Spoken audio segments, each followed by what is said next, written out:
জল নেই? জল শেষ হয়ে গেল নাকি? এই জানো তো, গ্রামের সব জলাশয়ের জলস্তর না নেমে গেছে, পুকুরও শুকিয়ে গেছে, কুয়োতে জল অনেক নিচে চলে গেছে। কি যে হবে কে জানে। এই বছর তো বৃষ্টি হয়েছে কম, তার উপর মানুষজন জল ব্যবহারের চেয়ে নষ্ট করে বেশি। দেখি মহারাজকে বলতে হবে।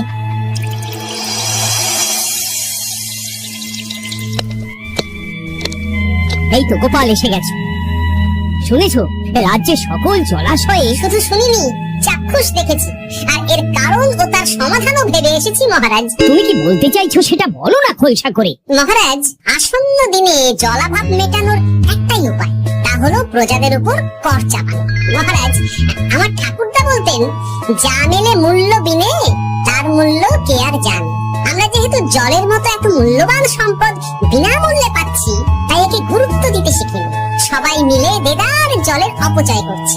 আমি এই অপচয়ের বিরুদ্ধে কর বসানোর পরামর্শ দিচ্ছি মহারাজ। জলের জন্য দেবে দাম, ছুটে যাবে কারবার। হ্যাঁ, যখনই জলের জন্য কর দিতে হবে, তখনই জলের অপচয় বন্ধ হবে। এতে লাভটা কি হবে গোপাল? মানুষ কম জলে কাজ করা শিখে যাবে, ফলে আগামী দিনে যদি জল সম্পদ কমেও যায়, এই কৃষ্ণনগরের প্রজারা আগে থেকেই তার জন্য প্রস্তুত হয়ে যাবেন। কিন্তু আমি আমার প্রজাদের কাছ থেকে জলের দাম নেব গোপাল? না মহারাজ, কর বাবদ যে অর্থ উপার্জন হবে, তার সাথে আপনার দান মিলিয়ে রাজ্যের মধ্যে একটা বিরাট কৃত্রিম জলাধার বানানো হবে। বাহ বাহ বাহ, যেখানে বৃষ্টির জল সংরক্ষণ করা যাবে মহারাজ। এতে সারা বছর ধরে আর কোনো জলের অভাব থাকবে না মহারাজ। গোপালের প্রস্তাব বড় ভালো লেগেছে। আগামী দিনে ইতিহাসে এই কর্মযজ্ঞের কথা লেখা থাকবে বলে আমার বিশ্বাস। আর তাই আমি গোপালকে এই মুহূর্তে 50টি স্বর্ণমোহর উপহার দেব বলে ঘোষণা করছি। সাধু সাধু সাধু।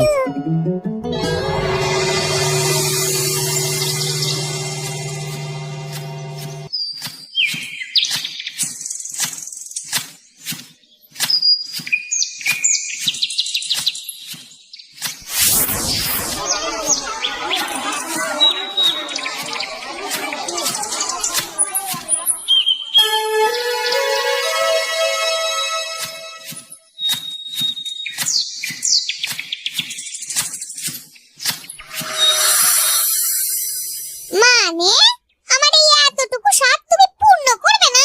আমি কি নিজের জন্য চেয়েছি নাকি? সবই তো পাবে তোমার মেয়ে আর জামাই। হ্যাঁ, সে বুঝেছি গিন্নি, তাই বলে এতগুলো মুদ্রা আমি খরচ করতে পারবো না। পারবে না? আমি তাঁতির বাড়ি থেকে মেয়ে জামাইয়ের জন্য কয়েকটা শাড়ি আর ভালো পাঞ্জাবি কিনে একটু পাঠাবো। কিন্তু এখন আমার কাছে অত মুদ্রা নেই গিন্নি, পরে পেলে আমি ঠিক তোমার সাথ পূরণ করব। আবার বাজে কথা বলার জায়গা পাও না তুমি। এতক্ষণ কোথায় ছিলে গো? আমি বেলায় নদীর পাড়ে গিয়েছিলাম, তখন কমলা আমাকে বলল তোমায় নাকি দেখেছে। কি দেখেছি?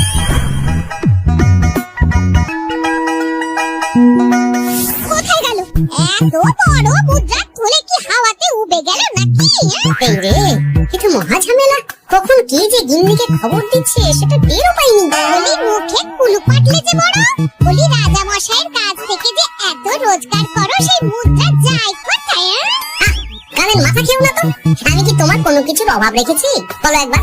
খাওয়া পড়া কোনো কিছুর তো কোনো খামতি নেই তোমার। আনছি রাখনি, কিন্তু তাই বলে আমিও তোমার স্ত্রী, তোমার গিন্নি গো, গিন্নি, তাই না? আমার তো জানার অধিকার আছে নাকি, যে তোমার উপার্জনের অর্থ করি সব কোথায় যাচ্ছে? জানবে জানবে, সব জানবে। এখন কিছু খেতে দাও দেখি, পেটে ছুঁচোয় ডং বৈঠক মারছে।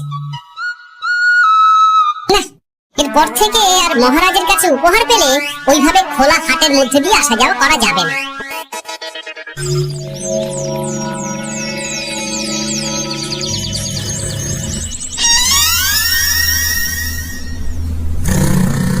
তোমার আর কোনো চিন্তা নেই গোপাল, আমি তোমার মাসোহারা তো বাড়িয়ে দিলাম, সঙ্গে প্রত্যেকদিন তুমি 10 মোহর করে পারিতোষিক পাবে। এই নাও। এই ভোরবেলায় একটা জব্বর স্বপ্ন দেখা গেল বটে। এই স্বপ্ন খুলে গেলে আর কোনো চিন্তা নেই। গিন্নি, ও গিন্নি, বলি গেলে কোথায়? গিন্নি, তারা নেই? অগিন্নি, রাগ করলে নাকি গো? আরে এসো এসো, এমন একটা স্বপ্ন দেখেছি না যে তোমার আর কোনো চিন্তা থাকবে না গিন্নি। মোহর আর মুদ্রা একেবারে ঝরে পড়বে গো।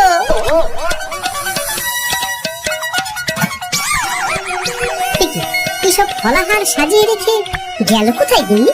নিজের বাপের বাড়িতে তো যাবে না, কেউ নেই সেখানে। মেয়ের বাড়ি গেল নাকি? না, মেয়ের বাড়িতে তো গিন্নি যায় না। তাহলে না না, খালি পেটে এত ভাবতে পারছি না। আগে মুখ হাত ধুয়ে এসে কিছু খেয়ে নি, তারপর দেখি গিন্নি কোথায় গেল। না, গিন্নিকে তো কোথাও দেখলাম না। গেল কোথায়? যাকে আগে রাজবাড়িতে তো যাই, ফেরার সময় না হয় আবার খোঁজ নেব, ততক্ষণে ফিরেও আসতে পারে।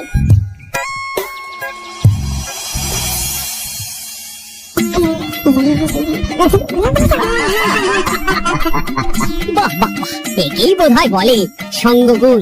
অনেকদিন এত হাসি নিয়ে। আরা বলেছেন মহারাজ, হাসি চোটে কি পেটে ধরছে কি, কর্তার গিন্নিতে দেখছি রয়েছে অনেক প্রেম। কি গিন্নি, তুমি এখানে কি করছো? দেখি গোপাল, তুমি রাজসভায় এলে যে বড়। তুমি নাকি রাজসভার কাজ থেকে অবসর নিতে চেয়েছো? এই কথা কে বললো মহারাজ? এই তো উনি বললেন। বলি আমি আবার কি করব? তুমি আমায় একটা কাজ দিলে, আর সেটা আমি করব না বলো? আমি তোমায় কাজ দিলাম? কি কাজ? বাবা গোপাল, তুমি কি আকাশ থেকে পড়লে নাকি? তুমিই তো তোমার গিন্নিকে বলে পাঠিয়েছো যে তুমি আর রাজসভার কাজে যোগ দিতে চাও না। তোমার নাকি আর কাজে মতি নেই, তুমি বিশ্রাম চাও। এই রে, গিন্নি দেখি ভয়ঙ্কর চাল দিয়েছে। আমার নামে রাজসভায় এসে এইসব বলেছে। তাই কথা ঠিকই গোপাল, যে তোমার অবসর গ্রহণের কথা শুনে আমি বিশেষ মনমরা হয়ে পড়েছিলাম। কিন্তু তোমার গিন্নি যেভাবে রাজসভায় হাসি মজা হুল্লোড় পরিবেশন করছে, তাতে আমার মনে হচ্ছে এই সাপে বর হয়েছে। এই বেলা যদি গোপালকে কায়দা করে রাজসভা থেকে তাড়ানো যায়, তাহলে আমার পথ থেকে বিরাট বড় একটা কাঁটা উপড়ে ফেলা যাবে। গোপাল গিন্নি সবার মধ্যে দিয়েছে হাসি, তাতে তো রাজামশাই হয়েছে ভারী খুশি। হ্যাঁ গোপাল, তাই আমি ঠিক করেছি তোমার স্থানে আমি তোমার গিন্নিকেই বহাল করব। তোমার সঙ্গে ঘর সংসার করে ওর বুদ্ধি বেশ খোলতাই হয়েছে, সেটা বোঝাই যাচ্ছে। এছাড়াও আমাদের অনেক পরামর্শ দিয়ে সাহায্য করতে পারবে। তাছাড়া উনি মহিলা বলে অন্দরমহলেও যেতে পারবেন, রানীমাও খুশি হবেন বলেই তো আমার বিশ্বাস। কি গোপাল গিন্নি, তোমার এই কাজ করতে কোনো আপত্তি নেই তো? আপত্তি কেন থাকবে মহারাজ? আমি ধন্য আপনি আমায় এত বড় সম্মান দিচ্ছেন বলে। তুমি আমার কত বড় সর্বনাশ করলে গিন্নি। তুমি কিনা শেষে আমার চাকরিটাই খেলে। এটা গোপালের জন্য বড় ভালো হলো, তাই না? কোনো কাজ করতে হবে না, কিন্তু রোজগার আগের মতোই থাকবে। অবসর আর উপার্জন একসাথে। না হে গোপাল, তুমি আর এখানে কাঁচু মাচু মুখে দাঁড়িয়ে না থেকে নিজের বিশ্রামে ব্যাঘাত ঘটিও না। আমাকে সবার কাজ শুরু করতে দাও। যথা আজ্ঞা মহারাজ।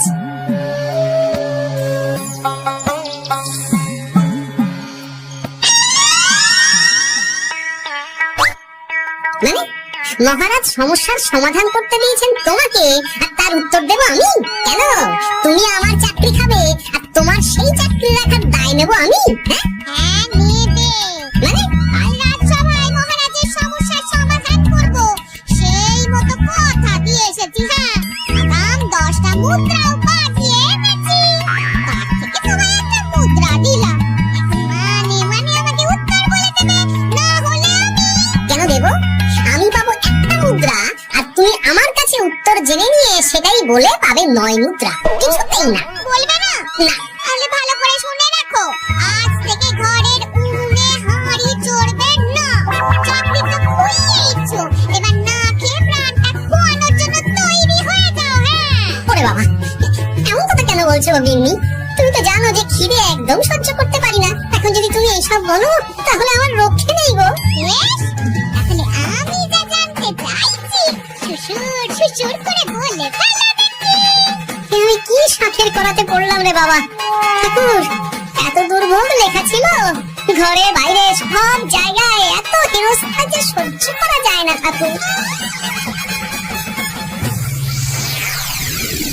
একেই তো বলে গো গিন্নি, মেঘ না চাইতেই জল। এতদিন কত ভাবে চেষ্টা করেছি গোপালকে রাজসভা থেকে তাড়াবার, আর গোপাল নিজেই কিনা রাজসভা থেকে পালিয়ে গেল।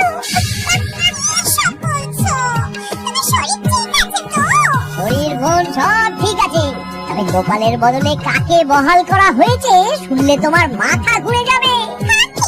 গোপাল গিন্নিকে। আমার কিন্তু বিষয়টা খুব একটা সরল চেয়েছে না গো। গোপাল ভাইয়ের বুদ্ধি তো আজকে সে বুদ্ধি নয়। উনি প্রায় করেন তো ভেবে চিন্তে করেন।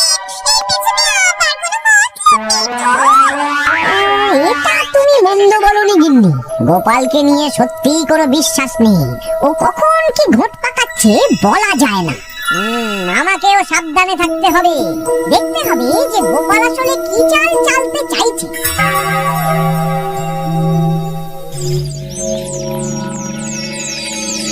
হ্যাঁ গোপাল গিন্নি, এই একটাই প্রশ্ন আমায় সারা রাত ধরে জাগিয়ে রেখেছে। মানুষ মরে ভূত হয়, ভূত কি মরে? তাহলে ভূত মরলে কি হয়? এই প্রশ্নের উত্তর আমার আজকে দিতে ইচ্ছে করছে না। হ্যাঁ, আমি না হয় আপনাকে আগামীকাল এই প্রশ্নের উত্তর দেব। ঠিক আছে? গাছ থেকে পড়ে গেলে চাপতে ধরে ডালকে। আজকের প্রশ্নের উত্তর উনি দেবেন কালকে। না হে গোপাল গিন্নি, তা হয় না। এই প্রশ্ন আমাকে সারা রাত বিচলিত করেছে। আবার যদি আজকেও এই প্রশ্নের উত্তর না পাই, তাহলে তো আবার একটা নিদ্রাহীন রাত আমাকে কাটাতে হবে। মানে আমি বলছিলাম কি মহারাজ, গোপাল গিন্নি তো সদ্য এই কাজে বহাল হয়েছে, তাই তাকে তো একটু সময় দেওয়া দরকার নাকি? কিন্তু প্রশ্নের উত্তর না পেলে যদি মহারাজের শরীর খারাপ হয়, তার দায় কে নেবে মন্ত্রী মশাই? এখন আমি কি করব? এ তো মহা বিপদে পড়লাম দেখছি। আচ্ছা মহারাজ, ঠিক আছে ঠিক আছে, আমি এই প্রশ্নের উত্তর দেব, কিন্তু আমার না একটু সমস্যা আছে। খোলা হাওয়াতে গিয়ে না দাঁড়ালে আমার ঠিক মাথা খোলে না, তাই বলছিলাম। তাই না হয় যাও, হাওয়া খেয়ে এসে মাথাটা খোলতাই করে নাও। কিন্তু এই প্রশ্নের উত্তর আমাকে আজকেই দিতে হবে। হ্যাঁ, এই যে কি সমস্যা, সারাদিন ঘরে বসে থেকে থেকে তো আমার সারা গায়ে বাদ ধরে গেল। সেই সকালবেলা আমাকে ফলাহার করিয়ে দিয়ে গিন্নিটা চলে গেছে রাজবাড়িতে চাকরি করতে। এদিকে আমার যে পেটে কিচ্ছুটি নেই, তার কি হবে? মহারাজ দোকানে গিয়ে যে ভালো মন্দ খাবো তারও উপায় নেই। তাহলেই তো গাড়ি গাড়ি খরচা। না, একবার দেখি তো উনুন ধরিয়ে অন্তত ভাতটা চাপাতে পারি কিনা। তাহলে গিন্নির ওই হাঁড়ি না চড়ার হুমকির হাত থেকে অন্তত বাঁচা যাবে।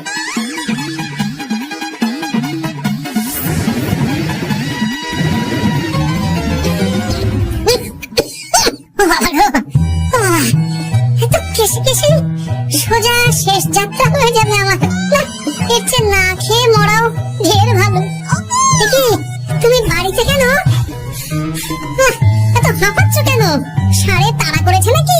আরে না গো, মানুষ মরে ভূত হয়, ভূত কি মরে? তাহলে ভূত মরলে কি হয়? খোলা হাওয়াতে গিয়ে না দাঁড়ালে আমার ঠিক মাথা খোলে না। ও, এই হলো ব্যাপার। বেশ, এর উত্তর তোমায় আমি বলে দিচ্ছি। ভূত মরে প্রথমে এক ঝুড়ি অন্ধকার হয়, সেই অন্ধকার হাওয়াতে উড়ে বেড়ায়। এক সময় সেই অন্ধকার পাতলা হতে হতে কুয়াশার মতো হয়ে যায়। ব্যাস, মিটে গেল। মিটে গেল। যদি রাজা মশাই এই কথা বিশ্বাস না করেন, তুমি হলপ করে বলবে আপনি যখন মরবেন একদম মিলিয়ে নেবেন মহারাজ। এর চেয়ে এক পা এদিক ওদিক হয় না জানো। এই না হলে তুমি গোপাল ভাঁড়। বুঝেছো তাহলে? তুমি চিন্তা করো না, রাজবাড়ি থেকে ফেরার সময় আমি তোমার জন্য অনেক অনেক বাজার করে আনবো, ঠিক আছে? এই আমি যাই। কিন্তু ভারী মজা হলো। মহারাজ তক্ষুনি প্রশ্নের উত্তর চাইলে গিন্নি এইভাবে সেই রাজবাড়ি থেকে দুধ দাঁড়িয়ে ছুটে আসছি উত্তর জানতে। আমাকে তুমি একটা চাল দিয়ে উপকার করেছো তো গিন্নি। এবার বুঝবে কত ধানে কত চাল।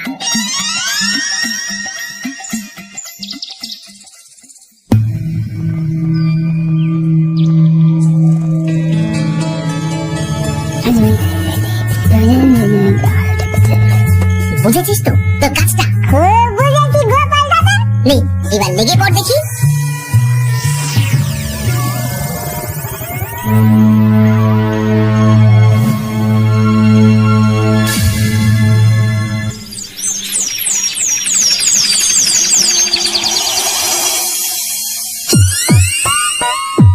আর বলছি কি তোমাদের, সকাল বেলায় উঠে দেখি মুখের এই হাল। এই কাণ্ড কি করে হলো মহারাজ? তার আমি কি জানি, আমি সকালে উঠে আয়নায় নিজেকে এই অবস্থায় দেখে খুব চিন্তায় রয়েছে। গোপাল গিন্নি, আগে মহারাজ। গোপাল থাকলে যে কাজ করতো সেটা তো তোমাকেই করতে হবে, বলতে হবে এর সমাধান কি।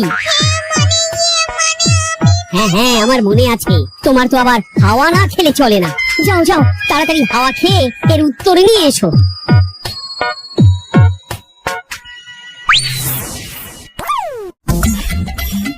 এই জন্য তুমি এত দূর ছুটে এলে গিন্নি? মহারাজকে বলবে যে তিনি যেন আজ রাতে চাদরটা মুখে ভালো করে মুড়িয়ে ঘুম, তাহলেই মিটে যাবে, এই রং চলে যাবে, আর নতুন করে কিছু হবেও না। ও মা, বলে এত সোজা সমাধান। তা নয় তো কি?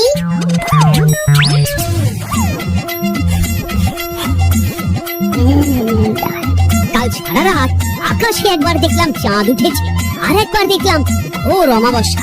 এর কারণ কি? একই রাতে দুই তিথি হয় কি করে? আর একটা সমস্যা, হ্যাঁ, এটা আগে বললেই তো হতো মহারাজ।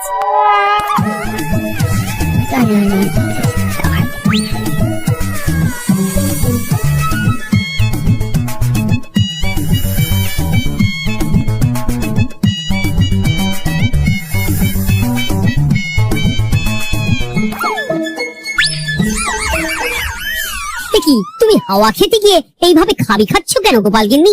এর কারণ আমি জানি মহারাজ। সে কি কাণ্ড, তুমি কি করে জানলে? গোপাল গিন্নি মোটেও হাওয়া খেতে যায়নি মহারাজ, সে গেছিল নিজের বাড়িতে গোপালের কাছে আপনার বলা প্রশ্নের উত্তর জেনে আসতে। মানে গোপাল গিন্নি তার মানে আমাকে ঠকিয়েছে? তা জানি না মহারাজ, তবে আমার মনে হয় এর পেছনে গোপালের কোনো গভীর ষড়যন্ত্র আছে, তাহলে সে এমনটা করবে কেন? আর এক রাতেই আপনার সাথে এতগুলো অদ্ভুত ঘটনা পর পর ঘটবে কেন? বটে, এক্ষুনি গোপালকে ডেকে আনো।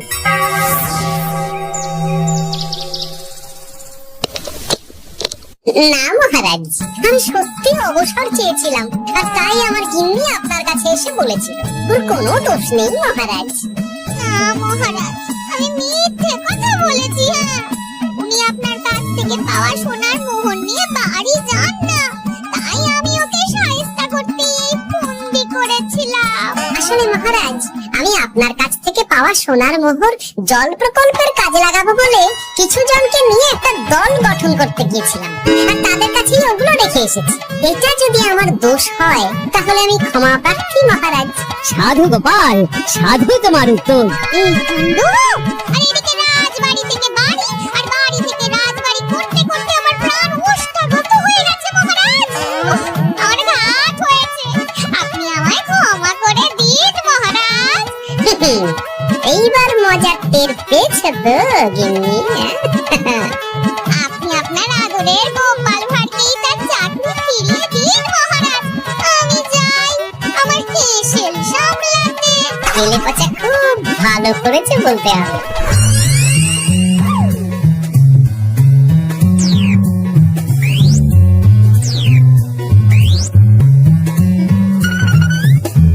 তবে মহারাজ, অমাবস্যা পূর্ণিমা সব আমার বুদ্ধিতেই কেলে পচা করেছে। আপনার ওই মুখের রং, ওটি একটি বিশেষ রং, যার আয়ু একদিন, তাই ওটা এমনিই মিলিয়ে গেছে। হ্যাঁ, সেই বরং ভালো। তুমি তোমার গিন্নিকে নিস্তার দাও গোপাল, তাছাড়া আমিও আমার গোপালকে ছেড়ে আর থাকতে পারছি না। যথাজ্ঞা মহারাজ। আমারও যে আর এই অবসর ভালো লাগছে না মহারাজ। গোপাল ছাড়া রাজসভায়